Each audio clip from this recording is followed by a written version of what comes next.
Ciao ragazzi, siamo il Bullo e Gosso di Rumatera qui con i tosi di Antenna 3 che sono venuti a trovarci nel nostro luogo di lavoro per parlare un po' di quello che è successo l'8 luglio dalle nostre parti qui tra Cazzago, Arino, Dolo e Mira. Ovviamente è stata una bella batosta che ha colpito tutti.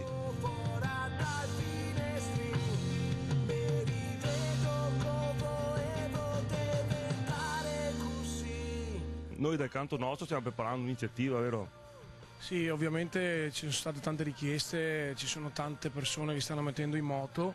Noi volevamo fare un evento fatto bene e dove abbiamo un po' anche di posto della situazione, dove sappiamo che tutte le nostre energie verranno devolute appunto a chi ha avuto dei problemi.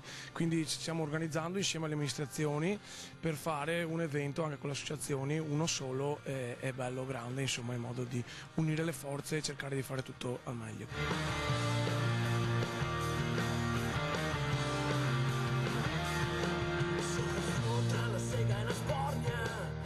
Un evento di musica dove saremo presenti noi, altri nomi abbastanza importanti del territorio. Sarà prossimamente entro 2 o 3 settimane, insomma contiamo di farlo. La location ancora non si sa, ma sicuramente sarà in uno dei 3 comuni colpiti tra Mira, Pianiga e Dolo.